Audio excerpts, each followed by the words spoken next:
New business and board recommendations, Mr. Smith. Yes, thank you, Mr. Begley. Members of the board, we do have several items for your consideration under new business and board recommendations.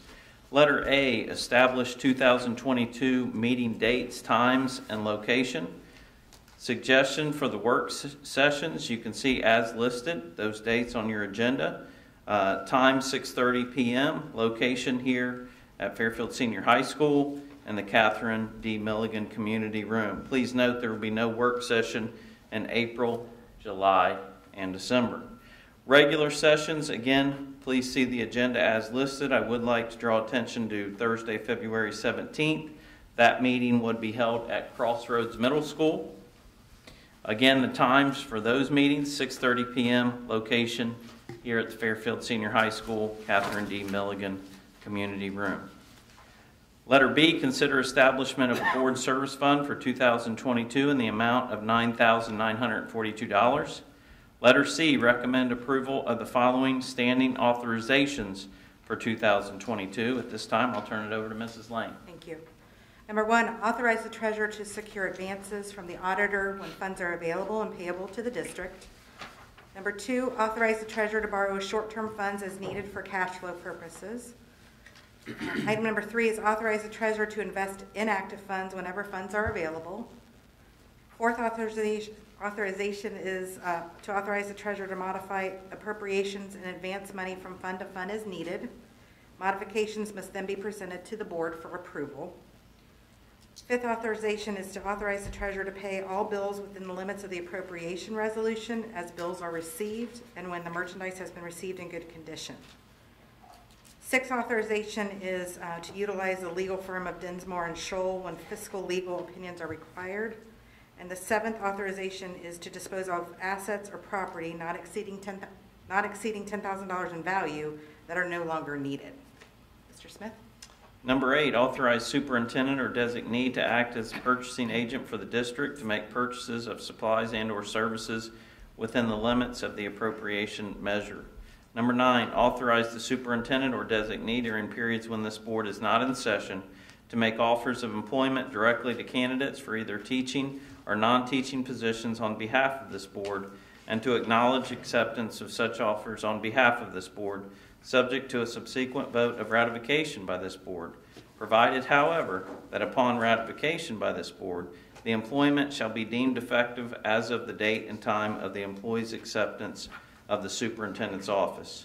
Nothing in this resolution shall require the Board of Education to employ or continue to employ an individual who has not provided a criminal records check satisfactory to the board or who has not satisfied any other prerequisite to employment created by law or board policy. Number 10, authorize the superintendent or designee on behalf of this board to accept resignations which have been submitted by employees during times when this board is not in session, subject to ratification by this board, provided, however, that upon ratification by this board, such resignations shall be deemed effective as of the date and time of the superintendent's or designee's acceptance.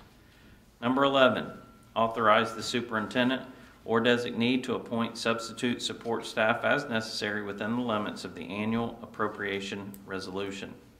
Number 12, authorize the Director of Curriculum and Instruction, Assistant Superintendent, Director of Special Services, and Director of Business Operations to approve professional day requests for professional and support employees for state meetings, workshops, and events in an amount not to exceed the limits in the annual appropriation, board policy, and negotiated contracts.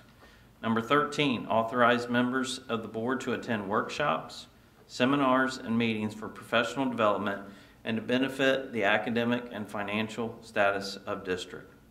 14, recommend that in accordance with section 3313.26 ORC that the board waive the reading of minutes from previous meetings.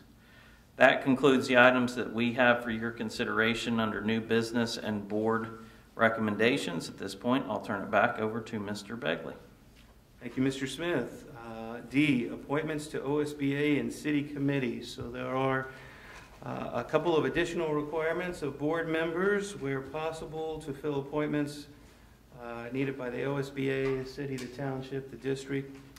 So the first one, and this will be different, we won't do this by nomination, we will do this simply by request to volunteer. So number one, legislative liaison to OSBA Federal Relations Network. Who would like to serve in that role?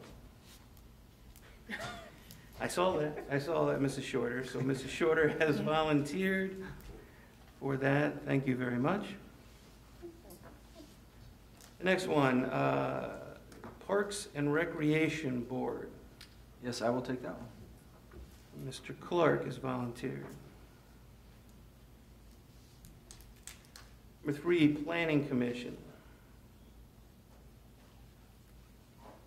Look, we have any volunteers for that? Mr. Smith and I will work to find a district designee to fill that position. And four, Student Achievement. I'd like to stick with that one, please. Great, thank you. Mrs. Gundrum has volunteered for that.